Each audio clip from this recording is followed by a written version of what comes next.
Keeper of the Lost Cities Neverseen, Chapter 12. You were part of Project Moonark, Sophie repeated, needing to hear it one more time. Kala nodded. I was the one who chose the project's name. Moonlarks were incredibly rare because they didn't nest with their eggs like other birds. They laid them in the ocean and let them drift to sea, so that only the strongest made it to the shore. Once they hatched, the babies had to survive alone. It was a fitting metaphor, though Sophie wished it didn't imply so much struggle. I know it must sound strange, Kala said, a gnome helping with elven genetics, but much of the project reminded me of cross-pollination. Like these Reverie bells. I blended dream lilies, sweet shades, and ethereals, keeping the best traits of each. So, you helped tweak my genes? Sophie clarified, hoping Kala wasn't about to tell her she was part plant. It was hard enough knowing her genes had been modeled off of an alicorn's DNA. She didn't need to be the horse girl and the tree girl. Helped is the wrong word. I was there to keep the black swan grounded and ensure they never strayed from what was natural, or lost sight of the fact that they were sparking the life of an innocent girl. Does that mean you know what they're planning for me? Sophie asked. Plan is also the wrong word. I know their hopes, mostly because I share them. She turned away, humming under her breath and making more Reverie bells blossom. Did you like the pin I gave you? It took Sophie a second to realize Kala meant her Prattle's pin. She reached for her allergy remedy necklace, where the silver bird was still pinned through the cord. How did you know the box would have a moonlark?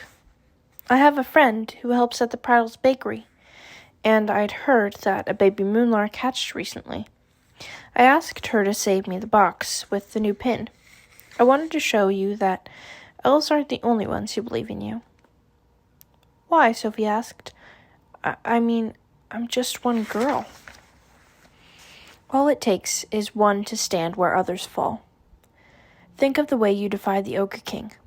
No one on the council was willing to take such risk. But wasn't that a bad thing? Sophie needed a deep breath before she could mumble her next sentence. It sounds like the attack at the Wildwood colonies happened right after I read King Dimitar's mind. Are you blaming yourself for the plague? Kala interrupted. It seems like they must be connected, assuming the ogres are responsible. Oh, they're responsible, Kala said darkly, and someday we'll finally be able to prove it. But that doesn't mean you should put the blame on yourself. She took Sophie's hands, and her green thumbs felt warm and smooth, like stones heated by the sun. You are a sprout, fighting to take root among the rocks of our world. It's going to cause a few cracks, but that is the only way for you to grow strong. Sophie tried to feel the comfort Kala wanted her to feel, but all she found were more reasons to worry. How bad is the plague? I wish I knew. It's been very hard to get information. Mr. Forkel said the same thing. Why would the council keep it a secret? Kala released her hands, turning back to her blossoms. I'm sure they're trying to spare us unnecessary panic. Hopefully, Gora and Yuri will return with a happy report soon. They're the gnomes you mentioned earlier, who had family in the Wildwood colony? Kala nodded. Yuri's sister lived there, along with her husband and 2 daughters. Daughters, Sophie repeated. So, they're kids? Not as young as you, Kala said, though they are still far too young to die, Sophie's mind finished. The physicians should be able to find a cure, though, right? She asked. Kala smiled. That is the plan. Sophie tried to think of something else to say. All she could find was half a sentence. If there's anything I can do. There may very well be, Kala said. That's why you're the moonlark. She curtsied and turned to leave, then whipped back around. Look at me, forgetting the reason I came here. She reached into her skirt pocket and pulled out the fist-sized black cube. This is the package you were promised, to swear fealty to the Black Swan. There's a sensor on the top that will respond to your DNA. Only when you truly mean your oath will the latch open. How can it tell? That's one of the Black Swan's mysteries. But you are their heir. Your spot is reserved. All you can do is accept it. She curtsied again, leaving Sophie alone with the tiny black box that suddenly felt very heavy.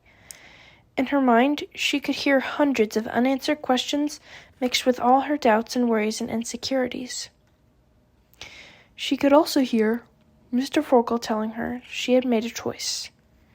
Hands trembling and stomach fluttering, she raised the box to her lips and gave the sensor the tiniest of licks. As soon as her DNA registered, the cube flashed with white light. Words appeared through the glow, a single sentence written in frills and loops. The oath was far simpler than Sophie had imagined, but the words felt true. A promise she could stand behind, believe in, uphold. I will do everything in my power to help my world. Sophie closed her eyes, drawing the words from her heart as she whispered the oath. The last word had barely left her lips when a latch on the box snapped open. Inside, she found a pendant made of curved black metal, shaped like the sign of the swan. Set into the center was a magnifying glass. Sophie assumed the tiny piece of paper enclosed with it would explain what the pendant meant. Instead, it said, in Mr. Forkel's familiar handwriting, "Glad you made the right choice."